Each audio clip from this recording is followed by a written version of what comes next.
was always kind of taught to dream big and think like a leader. How can we hack the system? We are producers to its core. We're makers. That was that moment where I was like, yes, like this was a big one to put us on the map. Creativity is messy. Perfect is boring. That to me is good creative. That to me is success. You can see talent in people. We want to go create the next best brand in the world. This is who we are and this is what we do. This is Creative's Offscript.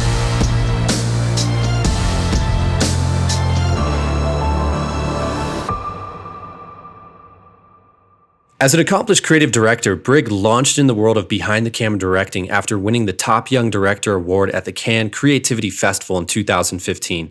Since then, he's been directing spots for the likes of Apple, Adidas, GoPro, and Google, while shooting photography that has been featured in the New York Times, Rolling Stone, Fast Company, and many others.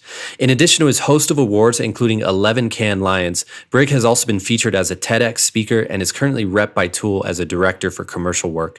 Welcome to our podcast, Brig. Thank you. Yeah, so I like to always start at the beginning and just go back to where everything began. So you started at Brigham Young University, then I see that you went to Miami Ad School for your master's in art direction. Did you always know that you wanted to become a director, or what were your ambitions at that age? No, when I was younger, I knew I was really into movies and film, but didn't, I grew up in this tiny, small town in Utah, and we had like one stoplight, and I grew up on a ranch. And I didn't know that that was something that I could aspire to. I never met anyone that was in film. I didn't understand any of that. So I, went to college, and the first thing I was like, I like stories. So I studied English with no idea of what that would turn into. But I really liked reading and I liked writing. And then I realized I had to do something. I graduated and I was like, I had a baby and I was married, and I realized I got to do something. And my mom knew someone who worked in an advertising agency in New York. And she was like, maybe go talk to him. And he was like, yeah, you should go to school and maybe you could do graphic design. And I'd always been really into art. So I said, okay. And so I went to school. I went to Miami Ad School and I did art direction, and really loved that. And I was right at the transition between digital and print. And so when I was going to school, we were still just all about archive. I don't know if you know that publication, but we were all about just print ads, and type and, strictly design stuff. And then I got my first job at Crispin, and all of a sudden, it was just about scripts, and it had nothing to do with print or type at all. And so all the stuff I learned, I was like, where is that? And they're like, yeah, print is boring. No one cares about that anymore. And so then I started working, and I sold my first Volkswagen campaign pretty early on, like 2 months in, and I still had no idea what I was doing. And we went out to LA, and I was like, okay, and they sent me to LA, and there was this director on set. He walked in, and I was like so confused. I was so naive and so confused. I was like, who is this guy? Because I thought we were, we wrote it or whatever and pitched it a million times. I thought we would be making it. And he's like, all right, I got it from here. And he's a really nice guy, Tim at Rabbit, I think it was. Anyway, I right there, I realized that I'd gotten to the wrong field. And it's all because, I just hadn't had exposure. It's why exposure is so important for young people, and we talk about inequities of people growing up and stuff. And I think the biggest way to solve a lot of these inequities between minorities and women and these big barriers to entry is more exposure at a young age. Because if I would have known somebody that was into film early on, I would have skipped a lot of years becoming a director. So it took me like 6-7 more years before I finally got behind a camera. And so after I realized that's what I wanted. So I wish I would have. That was a long answer to answer how I got into it. But to me, it felt like a rocky road that could have, been faster with a little more exposure. Yeah, and speaking of exposure, I actually interned at Crispin Porter. I think at the exact same time you were at the Boulder office. I don't know if we ever inadvertently ran into each other there, but I'm sure we know some of the same people. But speaking of which, so the Crispin connection obviously launched originally out of Miami. Is that where you got connected with Crispin in Miami? And how soon did you move to Boulder? It was, yeah. So I was going to Miami Ad School, and Miami Ad School does this great thing where they have guest speakers every week. And there was this husband-wife, they were a creative team, art director and copywriter, Carl and Anya, who worked they were ACDs, I think, at the time at Crispin. And they came and they gave such a great presentation. I was just completely blown away by them. And I said, can I take you guys to lunch? Which was, I'm sure, they were like, yeah, whatever. But for me, it was like a very scary and intimidating thing back then. And I showed them my work and I talked to them and they're like, yeah, I mean, and that was back when Crispin was at the tippity top, and so they were hiring left and right. They were hiring. They weren't paying anything, but they were hiring like crazy. And and he's like, well, you should just come work at Crispin. And I had about, I think, 6 months left at Miami Ad School at the time, and I was just like my heart stopped, and I was like, I would literally do anything, because that was my dream job. And he said, well, we will help you with your book, just kind of put some final touches on it, and then you can come interview. And they did exactly that. And I just did whatever they said. I was definitely trusted them implicitly. And then, I had an interview. And so before I finished Miami Ad School, I had a job at the Boulder office. By then, the Miami office was really winding down. And so I think Carl and Anya were there at the Miami office just for like a day for meetings or something. But Alex had already moved to Boulder and it was already kind of off and running. Right. That was a crazy office. They probably still have it, but the big warehouse, what was it? What was that? Gun Barrel. Yeah. Gun Barrel. Yeah. Gun Barrel. I was there probably about a year ago. And it's all the same. And it's very interesting feeling in that building for sure. You can feel all the late nights and blood and sweat and tears in that place. Yep. And so how do you think being an art director first impacted your career as a director? I think, I'm definitely, I hope you see it in my work, definitely a very visual director. And, we talk a lot about every frame is its own poster. And so, when I'm building compositions and transitions and all of that, I'm thinking of it in color blocking, and I'm looking at it from a design standpoint. The first thing that I got really excited about design-wise was in Poland. They're very famous for making these incredible posters, and they're for anything. They're for propaganda. They're for they have a rich history in that. So I found this book that was just all this Polish poster design, and I was enamored with it. And this is way before anybody was doing anything digital, so they're everything was painted or cut out or whatever, and they were for operas or gigs or whatever it is. And I just became obsessed with kind of late 80s Polish graphic design, and I think that's what trained me to think in a design hierarchy.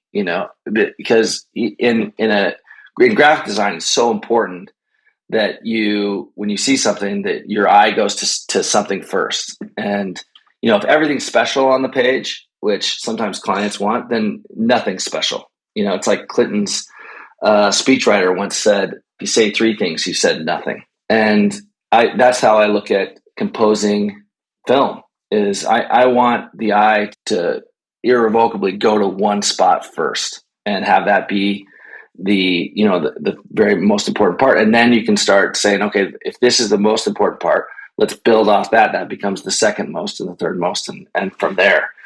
And I think in storytelling and in writing, I think that's crucial too, is that there is a single message that's the most important. And so on your first set, you sell a job, you learn what a director is on set for this job. How long after that until you got your first crack behind the camera? It was a long time. I would say maybe, I think 9 or 10 years, 8 or 9 years of trying to figure it all out. so I'd work with directors after that as an agency person. And I'd always ask directors the same question. I would say, how do I become a director? And they would always say the same answer, which was direct something, which is the least helpful advice anyone could ever give someone. Because, we were here spending $300,000 a day of someone else's money. And I didn't have $300,000 to spend. And so I was like, yeah, but how? How do I direct something? And they just kind of shrugged their shoulders. And then I'd also ask them the second question, this follow-up question, which was, because I was in the grind of the agency world, and every agency creative knows what I'm talking about, where you're in the trenches and it's hard. And there's elements of it that I just hated, just all the meetings and the swirl and the fact that you never get to, you write 100 scripts and maybe make one and be the worst of the 100, And so I'd always ask directors also, I'd say, what's the worst part about directing? And they would never give me an answer that deterred me from wanting to be a director. The answers were never very compelling, because being a director is pretty sure the greatest job on earth. I think it's maybe being a musician, like if a successful musician might be a better job. I was going to say one of those two. But even like successful actors all become directors at some point, and right. I really do think directing is the funnest thing, because you have this thing in your head and you just get to think it up. And then you have, 100 of the most talented people you've ever met just coming over to you and saying, all right, what's in your head? How can we help it happen? So that's just such a great feeling.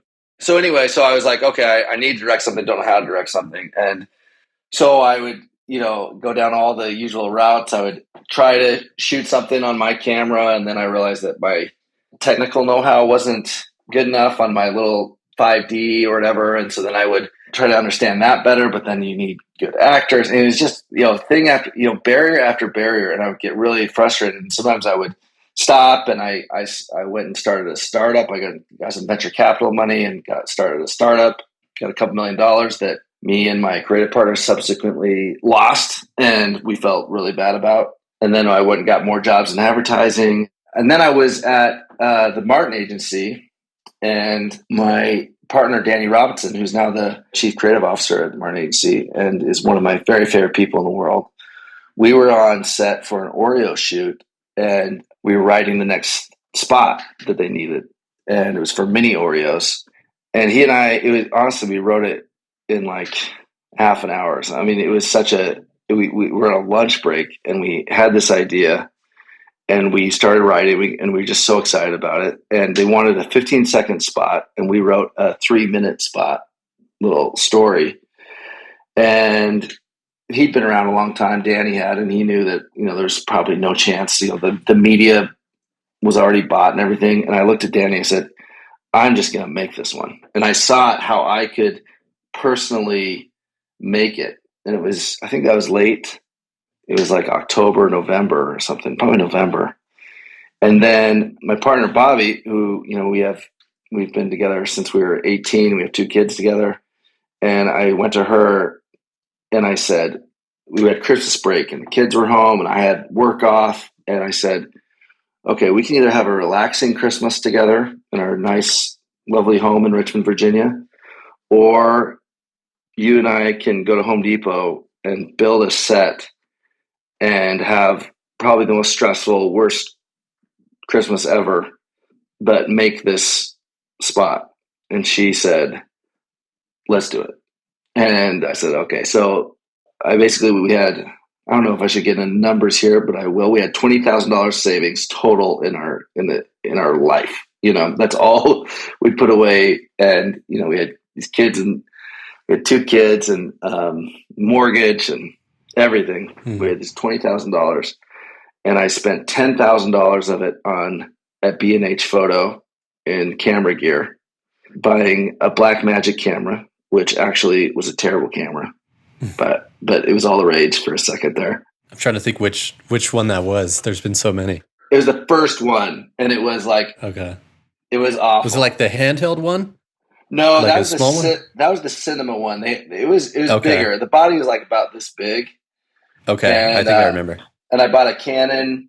I have a 50 millimeter Canon cine lens, and then I bought sliders and tripods, and I had no idea what I was buying either. The B&H photo person was just trying to, we were chatting online, and I just was like, because my thought was I'll just spend the money, and it was like when the Spanish conquistadors went to the New World, Pizarro and Cortez, they would, as soon as they landed, they would burn their ships, and the men would all be there watching them burn their ships, and they did it because they said, there's no way home. You got to make this work because there is no way home, and so it changed the resolve. And so I said, at the one hand, my logical side was saying, hey, don't spend your life savings. You got a family, and as anyone knows, in advertising, it's precarious employment at best. There's layoffs all the time as clients. And this is our moment, me and Bobby, where I said, we said together, all right, let's burn the ships. Let's just spend all the savings. So we spent about 10 grand on camera gear, and the other 10 grand on props, and especially we're building a little mini mart. And so we went to Home Depot and spent all this money buying materials, and then we threw in a little bit of money for food for our crew, which is like 3 people and stuff like that. And we went out with my good friend Evan, who knew about directing, and then my producer, agency producer friend Andrew.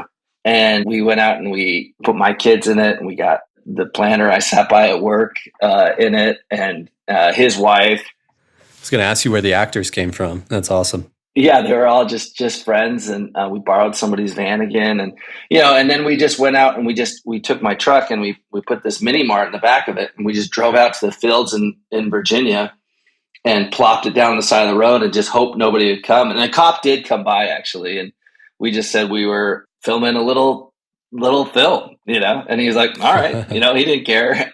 In LA, that wouldn't work at all, but Virginia, nobody, didn't happen very often. And so then we had this thing, and we never told the client about it because the client was looking for a 15-second spot. And we wrote a bunch of 15-second spots. So we showed her all the 15-second spots. And then we had a TV in the conference room. And we, basically all my hopes and prayers and life savings was dependent on this working. And the client saying, yes, I'll run this. Because I thought, there's a big chance the client could just say, oh, this is nice. Thank you. Not what we're looking for right now, And so I pushed play, and it played, and I was just like, one of the most tensest moments of my life. And I looked back, and the client had tears run down her face, and she says, we're going to run this. We're going to change it to theater media buy. We're going to run this in theaters across the country. It opened for Transformers.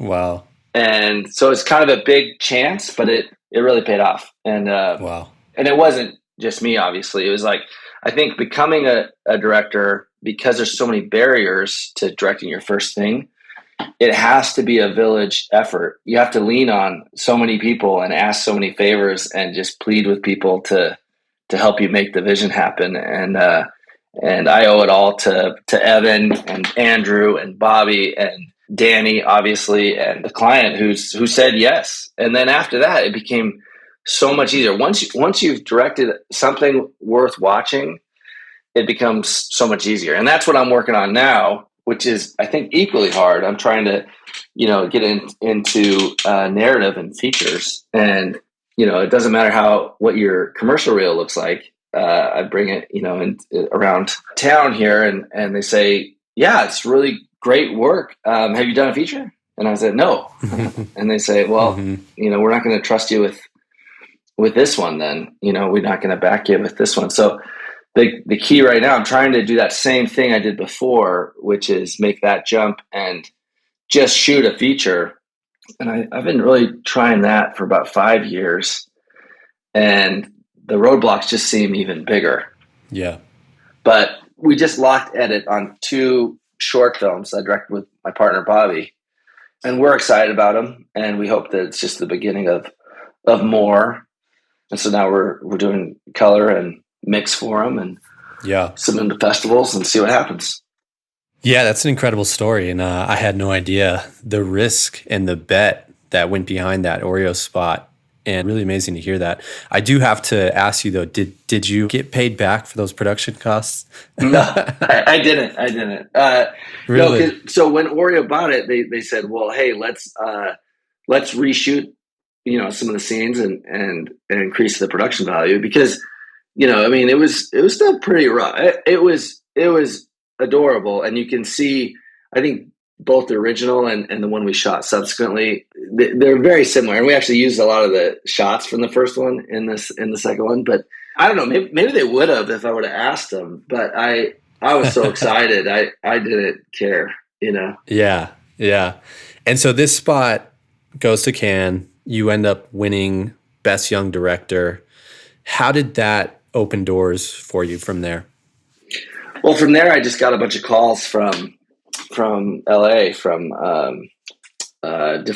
from Caviar and from Tool and Smuggler and a few different production companies, and I interviewed with them, and then we were off. It was from there, and they all said, it'll be a couple of years before you probably make any money directing because it takes a long time to build a reel. So do you have a way to earn money for the next few years while we do this? And I said, yeah, sure. And I didn't have any way to earn money, so I just had to win. I just had, whenever I got put in a bid pool, I had to win. And I think that need that you have when you got a family and everything, it is a great motivator.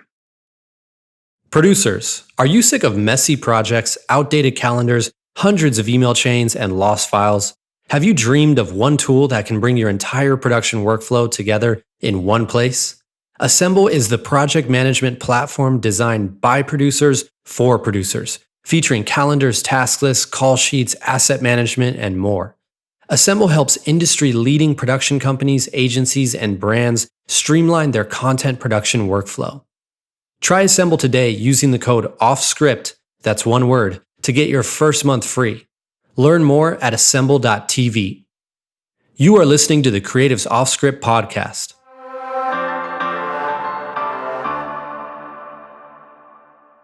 And so going back to the original story you were telling me when you used to ask all these directors, like, how do I become a director, right? Like, I think there's always this stigma in the agency world of, from the director's perspective of like, oh, the creative director wants to be a director, right? But he or she doesn't really know what they're doing, right? Seeing that, and you've now gone on to become wildly successful as a director, I'm going to flip the question on you. What advice would you give to a creative director or just a young creative that wants to get behind the camera and become a director? Well, I've thought about this. Ironically, that bad advice that I got to direct something is the advice. Like, it's the only way to do it. I really think that, and that's why I'm trying to take that advice now for my features. It's like, well, make a feature. And I started following the careers of a lot of feature directors, and their first ones, I mean, you have to be either so connected, through your family or whatever. That's one way to become a feature director. The other way is to be so persistent that you just make it happen. By hell or high water, you make it happen. And I think that would be the advice. And the cool thing now, obviously, that we're seeing is that it's hard to find someone who's not a director at this point with the advent of TikTok, and the filmmaking process is being democratized mostly through technology, but also through just a general creative zeitgeist that's happening in our society. Everybody is creating, and you have a term for it. People are creators and people are influencers, and so I think now people are achieving with their phones what way cooler stuff than we were achieving when we were in school trying to make cool stuff. So I would say the secret is to double down on that and to create and to have something worth watching. And it can be literally anything, but I think it's really hard to get the gatekeepers who are allowing, and giving people opportunities to direct, none of them want to take a bet. They don't want to believe that you can do it. They want to see it already happened. And so the more that you can take that in your own hands and make it happen, the better. I really think that the path to becoming a director is now way more merit-based than it used to be. I think that almost everyone who's directing now is doing it the way I did it, which is, to create first and not ask permission and not say, hey, will you let me direct? It's more, hey, here's the thing I did already. And here's my voice, and see what the response is. Yeah, and I think there's just so many different paths these days, but I think it all does come down to that at the end of the day.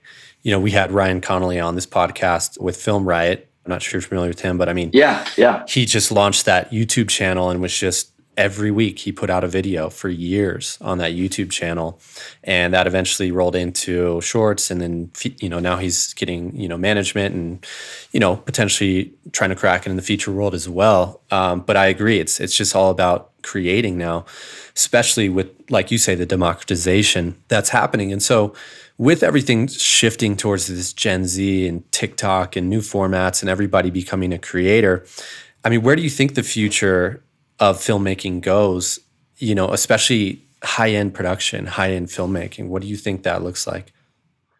I see it as, let me put it this way. I think we've seen it happen in music. So in music, I think that film will follow the way that music's happened. So, and I'm not sure on any of this, especially because, I'm in my own echo chamber. But to me, growing up, it seems like we all knew the same 10 bands, right? We knew the same 10 bands that were awesome.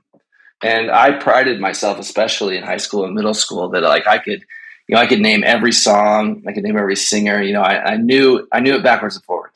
And now music, we're lucky if you and I, for instance, I mean, I'm sure that our psychographics are similar. We're in the same, we even know some of the same people. But I'd be surprised if we listen to half, if our music even overlaps 25%. That because there's so much more music out there, and there's so much more curated to these splintered groups, and it's become so much more interesting.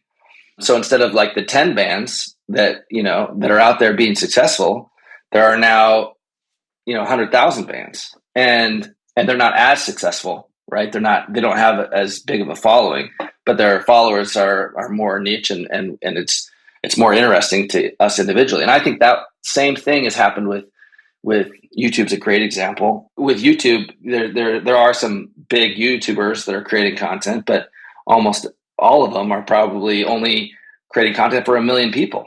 Out of the 4 billion people on Earth, they probably only are talking to the successful ones, are talking to 1 million people. And so instead of a big Spielberg movie coming out, there's all of these indie movies, and we're not all watching the same 10 movies in a summer. I think that concept of summer blockbusters, I mean, it's still kind of there, right? You still have the big franchises or whatever, but I think it's going away, and there's going to be newer and interesting, more niche films going on that talk to different people. And I think that the budgets, therefore, will go down in films, that we're going to have to figure out how to make films for less than $50 million or whatever the crazy thing is right now. And that there's going to be more of them, and they're going to talk more to individual groups. And in this scenario, whether I'm right or wrong, it will give more opportunity to more directors, but they won't all be Spielbergs anymore. It'll be smaller, but I think the technology going into making movies is also creating a way for those films to be done in a lot better price margins or budgets as well.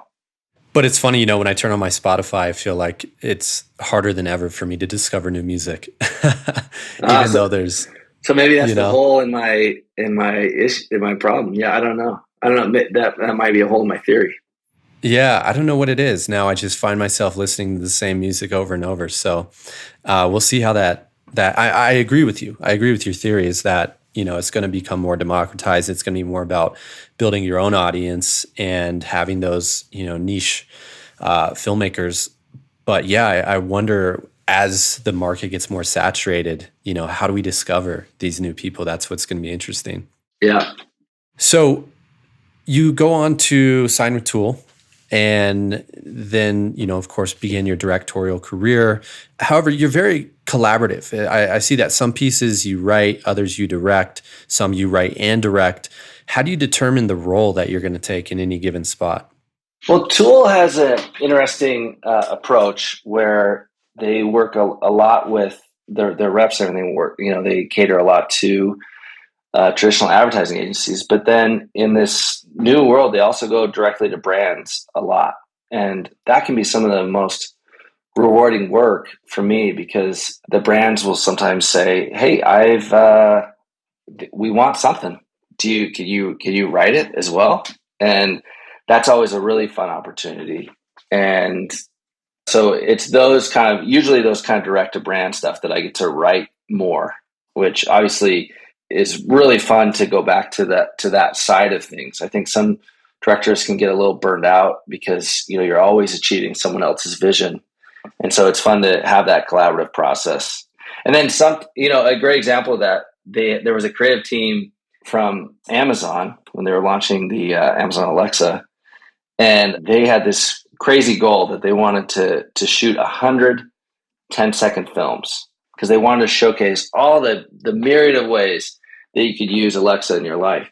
And so they came to me, and we did the whole treatment process and everything. And they said, okay, we have 50 scripts, or maybe they had 75, but they were getting cut all the time. And, for various reasons, creatively, but mostly because okay, well, Alexa can't do that yet, or whatever it was. And so they said, we need another 50 of these. And so they invited me to write some. And then, so I wrote a bunch, and a bunch of those got accepted. And then we started shooting, and we shot 10 of these a day. 10 scripts a day was the thing. And they're all one setup, 10 seconds. And so they didn't feel too fast, but there weren't a lot of cuts. They were just one setup, which was awesome. But then by the fourth day or whatever, we were kind of chewing through the ones that were already approved, and we needed new ones. So at lunch, we'd get together and write more together. And it was just like Disneyland. It was such a playground, and we wouldn't, because we were shooting these, there was production realities too. So we would just look around the house we were currently shooting at, and find this location. We're well, this thing has a cool greenhouse in the yard. What could we do something with a greenhouse? And then we'd concept off of that, and have a satellite fall or whatever. And so we were just kind of coming up with them all the time. And it was such a fun way to do it. And not even all the ones we shot, it made it into circulation, And so it felt kind of like the Wild West. There's an energy to it that was really fun. So I always appreciate opportunities to write as well as direct. Yeah, it sounds like film school and hyperdrive. Like you talk about, learning how to become a director. I mean, you get Amazon to give you a budget and go shoot whatever you want. Yeah, well, there was definitely a lot of oversight for sure, but it was really fun though. Yeah, it sounds amazing. And one of your spots, Donate Life, you got to make a campaign about the world's biggest asshole, which was a hilarious spot. I'm curious, what's the most crazy thing you've ever gotten a client to say yes to? That was definitely up there. That was so that one I didn't direct. Spec Gordon directed that and did a wonderful job. It was right when I was leaving Martin. Spec Gordon came to Wade Alger and I was leaving Martin to direct. And they said, hey, we really like to shoot something that's pro bono and means something. And so Wade said, well, we have this client, we have this Donate Life client. And they say they want to do something great, and every client says they want to do something great. And then they don't approve very great stuff. And I was kind of on my way out, and Wade and I, we went and got a beer after work, and we kind of came up with this thing, and I wrote it honestly as a joke to make Wade laugh. I was on my way out, and Wade's one of my really, really good friends, and I typed it in an email. It wasn't even script form. I just typed to him as a joke, because no client's gonna buy a script that has asshole 35 times in the script. But we were like, it's kind of, and we're like, okay, should we actually write something? And Wade was like, nah, let's just send this. This is great. Let's just send this. And I'm like, we're only going to send one thing. He's like, yeah. And so then we sent that in, and I kind of dismissed it because it circulated for 2 years in all these meetings. And the president, David of Donate Life, he had some donors come up to him and said, hey, we hear you're going to run this thing that's something about an asshole. And he said, yes. And they're like, if you do, we're going to withdraw our funding. And he was like, you do what you got to do, because he was trying to speak to millennial people, millennial men especially, just were not checking the box on donating their organs. So he was the bravest client I've ever seen. I still can't believe that happened. I would have bet my children on the fact that was not going to get made. And there's just no reason to make a script, we've all had so many great scripts that didn't even say asshole 35 times that should have been made and didn't get made, for one reason or another. And I was so used to that. And I was like, this will never get made. But he was brave and he made it. And how all the statistics or whatever, but it like millennial men over the next 3 months, their organ donation check marks at the DMV went up by like 400% or something nuts, and like people's actual lives were saved. And, I think especially in advertising in this, I really believe in art as the ability to change things, but advertising, I think it's hard to make an argument that we're out there doing some good and changing lives, selling more pizza and cars like we do. It's a fun job, but it's not really fulfilling. And I kind of point to that as the one thing that I ever did that I feel really, really proud of. And obviously it wasn't me, it was Spec Gordon and Wade and everybody and especially the client David that made it happen. But I'm like, we did some good, Yeah, it's incredible. It's great. So shifting topics a little bit here. What's the most influential book you've read or film that you've seen? My influential book that I always go to is called Dandelion Wine. It's by Ray Bradbury. And I read it when I was very young. And it's kind of, I read it again recently. It's kind of a cheesy book, but it's about this boy growing up in the Midwest and all the splendor that he experiences around him over the summer. And he gets freaked out and he gets scared, because there's this just kind of typical neighborhood stuff. Like he thinks there's a serial killer wandering around, and then he goes camping with his dad. And I've wondered why it affected me so much. It really kind of shaped a lot of the way I look at storytelling and look at life. And it's because nothing happens in the whole book. And it's so ordinary, but he's able to find the magnificence in this ordinary living.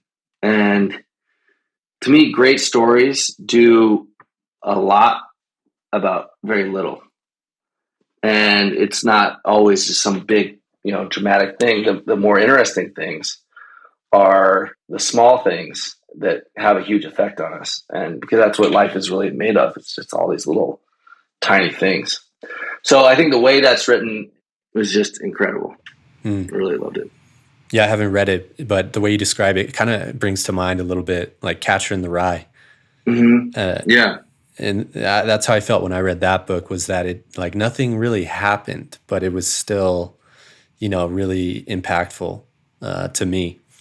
But yeah, I'll have to check that out. What was it called again? Dandelion Wine. Dandelion Wine. Got it. Ray Bradbury's, he wrote a lot of short stories that are phenomenal. And then he wrote, his most famous one is probably Fahrenheit 451. Everybody knows that one. And yeah, he's a really, really great author, great voice. Yeah. And what are you reading or what films are you watching these days? Right now I'm trying to get through this book called Sapiens. Amazing book. I've been reading it for like way too long. It's so dense, and I end up talking about it, at dinner all the time. I talk about it like I'm reading it constantly. I'm actually just trying to get through it because it's impossible to read. Have you read it? I have, yeah, but I agree. It's very tough to get through, and the follow up, what is it, Homo Deus? I think is supposed to be amazing as well, but I haven't read it. It's so fascinating. I love that because it kind of does the opposite, which is like it takes a lot of the mystery and the pomp and circumstance away from why we act the way we do, because all of a sudden you have this big overview look of why humans do all this shit, and you realize that we're just monkeys that got a little bigger brain accidentally and are just fumbling around, and nothing we do is that important. And so I think monkeys with ideas, right? Yeah, which I don't know if that's turning out real well. If you look at how things are going, but yeah. And so, what would you say that you're really passionate about? Obviously, film, but what else comes to mind? Lately I've been really passionate about trying to figure out what we're doing here and what I should be doing. It's a problem that is a first world problem. It's a lucky problem to have. No one, when you're just trying to survive, which I was doing at first, because I got kids really, really young, and all of a sudden, I just trying to pay the bills back in the Crispin days. I wasn't wondering, like, I didn't have these existential questions about like what we should be doing, why I'm doing the stuff I'm doing. I'm like, I just got to make rent, And then you get past that and you get to the point in your career like, okay, I'm not as worried about rent. So I have time to take a step back and wonder why we're doing what we're doing. And that question for me has become a very passionate part of my life. I grew up Mormon, grew up very religious, and left that a while ago, 15 years ago or something. And so ever since then, there's been a little bit of a question. So now I've this place out in the desert that I go to a lot, Joshua Tree, and I spend a lot of time with friends out there, and I paint and I read and I write, and I try to, I think, answer that question of like, hey, am I producing enough? Capitalism wants us to just like constantly be reaching, making more and buying more cars and doing whatever, and it's like, what are we actually doing? And I think the pandemic probably has had a big factor. And I think a lot of people are reanalyzing things and being like, do we really need to, buy the latest car and do the latest thing? Is this actually making me happier? So I think that pursuit of meaning is something that I'm very passionate about right now. And I can't tell you that I'm finding anything yet. I don't think. I think it's still, I'm on the quest. Yeah. Well, when you do, let me know. Yeah. I think we're all searching for that meaning, but that's important. And so before we go here, would love to just hear, like what's next for you. I know you're talking a lot, or you spoke about short films you're directing, getting into features. Would love to hear just what the next chapter looks like for you. Yeah. So I've brought her up a bunch because she's such a big part of my life. But my partner, Bobby, and I, we have recently started directing together. Our kids are a little older, and suddenly she's finding herself with more time, and she's by far the smartest person I've ever met, just in sheer intelligence. Just it will blow your mind. And I've always wanted to work with her more and tap into some of that. And so we have been doing short films together, and recently doing some commercial campaigns together as well. We just did one for a big campaign for Walmart and for Lowe's, and we're excited to keep directing together. So I think that's probably the next step is we're going to keep doing commercial work, but also start submitting short films to festivals. And eventually we'd like to be able to tell our story more and tell the stories that we really care about in some kind of form. I'm not even convinced it's features, to be honest. I do know that, that we're here to tell stories, but I'm open to other forms for sure that aren't just like a traditional feature form. But that seems like that whole world is exploding. So I'm excited to see where that goes. But I think the future holds me and Bobby telling stories together for sure. Amazing. And last question, got to throw your question right back at you. What would you say is the worst part about being a director? I would say the worst part is the times between finishing a project and starting the next one and wondering, okay, is this a project I should take on? Is this going to be a trajectory this way? All that self-doubt that happens when you're not actively working, whether it's only 2 days or it's 2 months in between projects. I find, and it's probably just because I'm not a very settled human, but those times are agonizing for me, and when I'm actively writing or actively on set or location scouting or casting or whatever it is, those I'm like, I have a purpose. I know exactly what I'm doing here and I know exactly what to do. And it's those in-betweens when people are throwing projects at you or people are not throwing projects at you that you have to decide. And that for me is the low times always. And then the making is the high times. Also, rough cuts are terrible. But that's not just as a director. That's anybody. You've seen a rough cut for the first time, you've seen it a million times in your head, and then rough cuts are awful, plummet down to earth. And then, the cuts always get better after that. But that first rough cut, terrible. So the worst part about being a director is not directing. Sounds like the best job in the world to me. Yeah. Cool. Well, thanks so much for your time. Really great conversation with you, and I appreciate you joining. Okay, well, thanks a lot. If you enjoyed this episode, please subscribe and comment to help us spread the word. You can also find more insider content on the Assemble blog, and you can find me on all channels at Nate Watkin. And don't forget, if your producing team is in need of a project management solution, try Assemble today to streamline your production workflow. Our listeners received their first month free by utilizing the code Offscript, that's one word, at checkout. You have been listening to the Creatives Offscript podcast hosted by Assemble.